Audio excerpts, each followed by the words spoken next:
What's up, everyone? Welcome to the podcast. I'm your host, Isaiah Copon. This is Lift and Learn, Episode 5.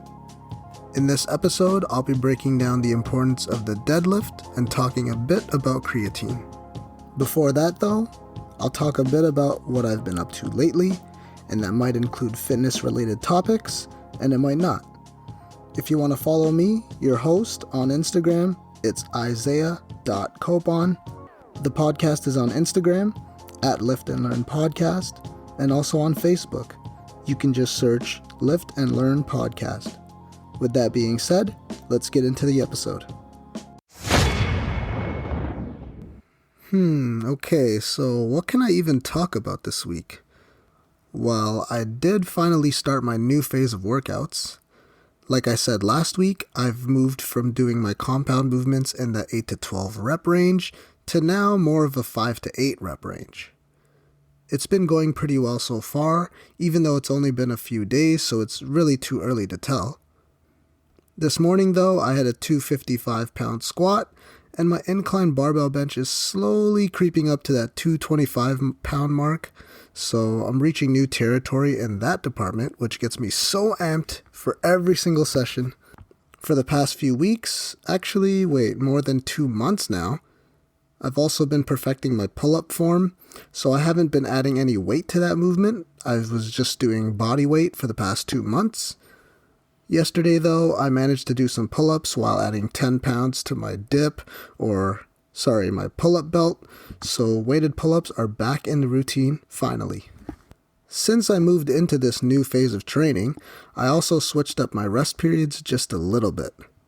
I used to rest about 75 to 90 seconds between sets, but I think I've decided to extend it to 2 minutes starting today for at least my leg day sessions in this new phase.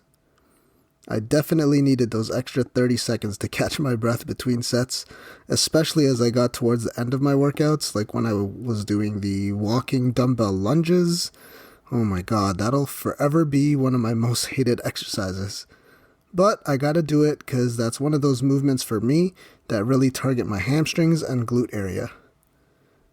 And everything in regards to building muscle in my lower body is pretty much top priority in my training these days. Looking at you, calves, please start growing. Well, since I'm about to talk about the importance of the deadlift, I guess I might as well tell you how my deadlift progress is going so far. So let me just open my logs for a sec on Gymbook. #not sponsored. Okay, so the gym's open on July 31st, and it looks like my first deadlift day ended up being August 5th, and I ended up doing 225 for 5 reps for 3 sets, and my latest day, if I keep on scrolling here, it was on October 13th, and ended up being 325 pounds also for 5 reps for 3 sets. So my deadlift actually went from 225 to 325, wow. So it's up 100 pounds in 10 weeks, which is pretty good. Of course, my first few weeks when gyms opened up, those were really light sessions. So I started off with weights that I knew I'd be able to handle easily since I was just easing myself back into the groove of things. And obviously my deadlift strength isn't going to improve this quickly all the time, or else I'd be deadlifting 1,000 pounds in a year. But it's good to see that it is improving. My all-time PR is only 4 plates, or 405, and that was a pretty sloppy 1 rep with straps on. So we'll see if I can get past that mark in my conventional deadlift and my sumo deadlift, and hopefully with better form than last time I did it. I'll have to dig up that old 405 video and compare that to see what it looks like the next time I hit it. I think that'll be pretty interesting to see. Yes, these numbers are minor league numbers, but maybe they'll be respectable one day. I can't wait to see what this calendar year has in store in terms of progress I can make. So if you're listening to this podcast on the first day it's released, which is October 16th, and you know that these are, of course, pre-recorded, well, on October 10, which was last Saturday, they've again decided to close the gyms along with other things in Peel Region and Toronto, so that means we got affected by this again. Looks like it's going to be at least another 28 days of the gyms being closed in my area. Hopefully the weather can stay somewhat warm over the next month so I can keep on working out in my home gym in my backyard for a little while longer. But yeah, this is pre-recorded, and I'm actually recording this on Tuesday right now, the 13th, and guess where I just got back from? That's right, the gym. Let's go! I ended up driving about 35 minutes to Crunch Fitness near Burlington, and actually had a pretty good workout. I plan on making the drive at least 3 times a week, so my plan is to still keep on progressing somewhat normally. I should be able to keep my gains at the very least. I've decided to switch up my usual upper-lower split in the meantime for more of a full body routine right now. And that probably means spending more than 90 minutes in the gym right now, but I might as well since the drive is kind of far. But I do think the gym is pretty decent over there, so it's pretty cool to be able to train in a new environment. They have like blue machines, they have hoist machines, which are awesome. And also, I had a 2-plate bench on incline today for a few reps, and that's an all-time PR for me, since I've never touched that weight before. So overall, safe to say, I'm liking the new gym. So before I dive into the fitness portion of this episode, I just want to quickly mention that version 1 of my website is actually up right now. It's isaiahcopon.com, and it's in its infancy stages right now. You can just go on there to check out a bit more about me and the podcast. It has links to everything you need. If you need direct links that are podcast related, if you want to contact me, if you need coaching, you can go through there. And all the social media that you can follow me is also on there, and I plan to offer a few more things on that website in the coming months. Just give me a little bit more time since I just made it live. The ball is rolling right now, and things are slowly coming together. Alright, enough about that. Let's get into the fitness portion of the episode. First topic, the importance of the deadlift. I'm just going to start by saying that I avoided deadlifts for years. I've been lifting for almost 7 years at this point, and one of my biggest regrets is that I never really incorporated deadlifts into my routine in the first 5 years of my lifting career. So my deadlift isn't exactly where it should be right now in comparison to my other lifts. I was one of those people who believed you didn't have to deadlift to achieve your ideal physique. Now, I still believe that's true, but I also believe that the deadlift sends your body the biggest signal to put on muscle. It's either the deadlift or the squat in that number 1 spot. That's simply because for most people, it should be your strongest lift, even stronger than the squat for most people. There's no other exercise that allows you to lift as heavy as when you're doing a deadlift, unless you're doing something like rack pulls, which is the upper portion of the deadlift. Basically, the deadlift stresses the whole body and hits a lot of muscles throughout your body, so it's definitely a muscle builder.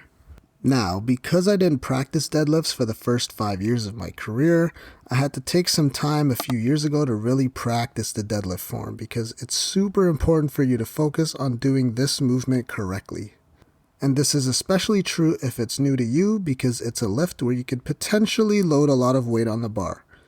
And a lot of weight on the bar when your back is involved could be grounds for injury if you're not doing the exercise with proper form. At first, I had the tendency to have an arched back because it wasn't really a natural position for me to be in. Eventually, though, I was able to improve my form over the years, and to this day, I still practice my form on it because I'm still pretty uncomfortable doing a deadlift, as opposed to when I'm bench pressing, for example. I'm pretty confident in my other major compound lifts like squat, bench, or even OHP, which is overhead press. But for me, the deadlift is a tricky one to perfect because it involves so many muscles, and you're susceptible to injury if you're not using your muscles properly or if you're constantly practicing the form incorrectly.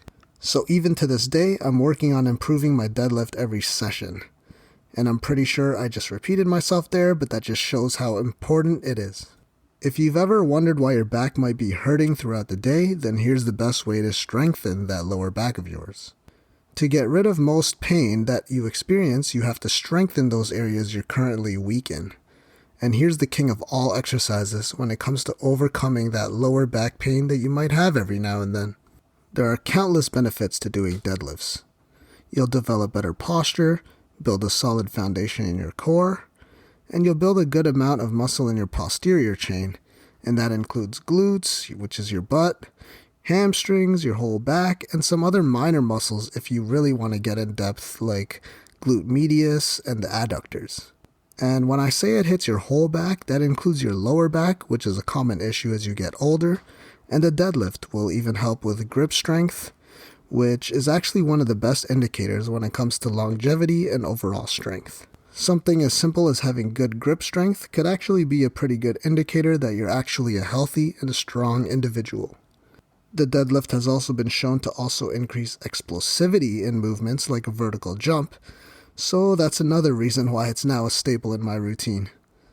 I'm only 5'6", so I just want to dunk a basketball one time before I go, you know? If you listened to episode 3 of the podcast 2 weeks ago, I talked a bit about squatting and mentioned that when you squat, your body releases natural testosterone throughout the body because you're activating so many muscles at once. Now that also applies when you're doing a deadlift because, again, you're stimulating and waking up so many muscles, which will lead to an increase in testosterone and even growth hormone as well. Since it's a movement where there's potential for so much muscle building, it's also a great movement to incorporate when it comes to weight loss as well, since it requires so much energy, which is essentially calories, to execute. If you're in the gym and not doing deadlifts, then you're really doing yourself a disservice. Like I said, the deadlift works so many muscles throughout your body. Your workout routine is going to be so much longer if you plan on skipping deadlifts and decide instead to go from machine to machine to try to activate and stimulate and build all those muscles. You're going to have to do some kind of upper back exercise, probably a lower back extension, maybe some kind of stiff leg deadlift variation, or a lying leg curl, and maybe even spend some time doing cable kickbacks too. In reality, you probably still won't get as much benefit from doing those 3 or 4 or even 5 exercises for multiple sets when you compare that to only doing 3 or 4 sets of deadlifts. It'll shorten your gym time and build way more muscle. And anything you can do to get in and out of the gym as fast as possible, especially these days, is a good enough reason to start implementing deadlifts into your own routine. And that's a reason why I do them for sure. I usually have my workouts completed within 60 to 70 minutes, and that's including a 5 to 7 minute full body warm-up that I actually had to do outside this weekend because there was already a lineup before the gyms opened at 7 a.m. And the reason why my workouts are usually complete within the hour is because my workout programming is based around compound movements. The deadlift is one of the best compound movements you can do, meaning it's an exercise that involves multiple joints and muscles to execute. These compound movements are great to do in terms of muscle building or fat loss, and especially when it comes to saving time in the gym. Of course, when you're starting out, you want to start light and get used to the movement. And there's a few variations of the deadlift as well that will work for you if you have access to a gym or if you're just at home.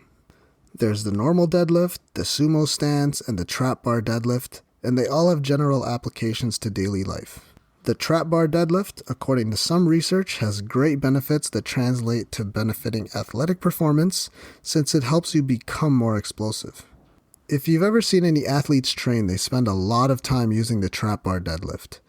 And I always wondered why that was the case before I got into this field, when I was growing up and playing sports, but now I know it's because it actually translates pretty well to sports-specific movements. Any variation of the deadlift will be beneficial to anyone and everyone because it helps you with daily life.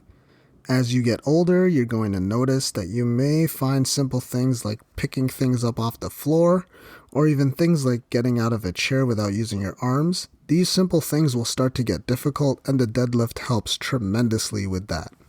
If you're debating between doing the conventional deadlift or the sumo deadlift, just focus on one at a time and perfect that movement first. Just choose one of them and stick with it. Lately, a lot of people have switched to doing sumo deadlifts because most people, depending on your skeletal structure, should be stronger in a sumo stance because there's less of a range of motion when you pull, and this variation could actually target your lower body, quads, hamstrings, glutes, a tiny bit more than the conventional deadlift does. For my clients, I've been teaching and doing the sumo deadlift with them. I feel like it's a movement that's easier for most people to learn since there's going to be less stress on your spine because of the way the movement is performed. For the females out there, the sumo stance would likely be more beneficial as well, since there's potential for more glute activation in that movement. For me personally, I've been sticking with mainly the conventional style for now, as I try to perfect and get better at doing that movement first, but I did practice some sumo stance deadlifts recently, and I'm starting things off very slowly in order to perfect the form first. It obviously wouldn't be a good idea to just test how strong I am in a new exercise without practicing it first. Anyways, be honest with yourself. Most people listening to this aren't planning on competing in powerlifting or even bodybuilding shows, so be cautious as the weight increases and make sure your form doesn't break down. Remember, perfect form is the top priority in the gym because if you get injured, you're going to set yourself back big time. Form is much more important than just loading up the plates so that you can satisfy your own ego. The deadlift is a high-risk movement, so be careful. I talked about some variations of the deadlift earlier, but if you're at home working out now, you might not have access to hundreds of pounds of weights to pull off the floor. If that's the case, then you can try a single deadlift variation, which is actually very tough to do and also takes your balance into account. That means it'll strengthen your ability to stay on your feet better. You've probably heard stories about elderly people falling in the shower, and that's because they don't have the stability to keep themselves upright. And for an elderly person, falling is not a good sign. So if you haven't started deadlifting, then you should. I've been doing them in place of squatting in some of my leg routines. I've also had them in my pull day sometimes if I'm doing a push-pull leg split. So where you decide to fit it into your schedule is up to you. It's also probably a good idea to do the deadlift near the beginning of the routine, if not the very beginning, since it's a movement where you'd want to have the most energy so that you can be strong and efficient at it. One YouTube video over the past few years that really helped me with my own deadlift form was watching Alan Thrall's video. You can probably just search something like how to deadlift on YouTube and he'll probably pop up. If not, then put his name, Alan Thrall, in the search as well, and it should show up if it's still online.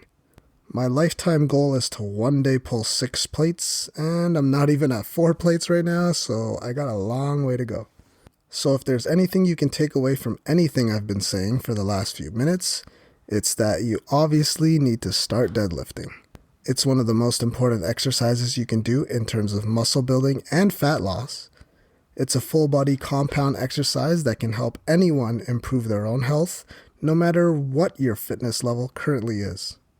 If you're new to it, I suggest starting out with sumo deadlifts, just because it's an easier movement to learn and it's going to be less stress on your lower back, but you'll still reap significant muscle building benefits, especially in your lower body, glutes, and your whole back all the way up to your trap muscles. Practice perfect form before you start increasing load because you do not want to injure yourself. And lastly, it's a functional movement that builds strength throughout your body, and that's a major key to being healthy in the long term. Second topic. Can you talk about creatine and its benefits? If there's any supplement that you should be taking, it's this one right here. There are so many benefits to creatine. It builds muscle, improves recovery, increases strength, and there's even lesser known benefits that we're still discovering more about today involving brain function.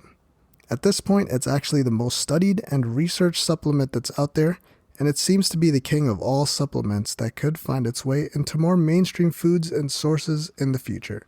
Creatine was first found all the way back in the 1800s, and people actually used to think it was a steroid before, and that actually tells you how much of an impact it can make. It was eventually used in the 1970s and 80s in the Olympics and really started becoming more mainstream in the 90s. Taking creatine monohydrate is the best way to ingest it, and it's been shown that other forms of creatine could yield less results, even if some supplement company makes other claims, like their creatine ethyl ester will be better than a monohydrate. That has not been the case in multiple studies. Creatine monohydrate seems to be the king. It's one of the best supplements out there, and it's actually cheaper than most other supplements. I'm talking like $15 of creatine mono will last you months. You can load more than 5 grams for the first week or so, if you want, but generally 5 grams a day will be enough to get maximum results. You could also take a smaller dose, maybe around 2 grams, if you're not training or working out. And that could still be a beneficial dose you can take, especially because there doesn't appear to be any major side effects from taking it. Creatine is actually found in some meat sources these days, albeit only in small doses.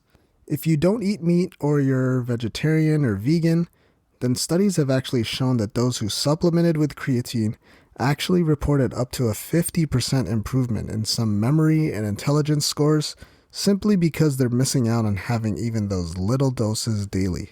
Yes, it even boosts brain function, which is incredible. Creatine is one of the most studied supplements out there, and we're still doing ongoing research about it, so there's probably still more benefits that we'll find out about creatine over the next few years. Supplementing with creatine increases your phosphocreatine stores so that you'll actually have more ATP during exercise. And if you know anything about ATP, it's the first and main source of energy when you're doing lifts or exercises where you're under stress for those first few crucial seconds. Using creatine could lead you to performing better in those exercises, like a bench or deadlift, or any form of training.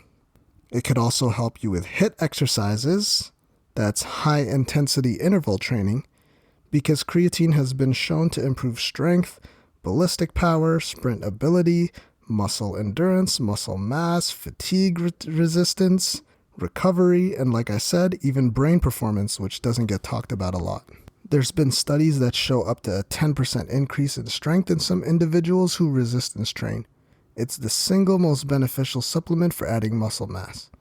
In another study with weightlifters, it showed that creatine increased muscle fiber growth 2 to 3 times more than training without it, and increased 1 RM, which is 1 rep max benches, in individuals.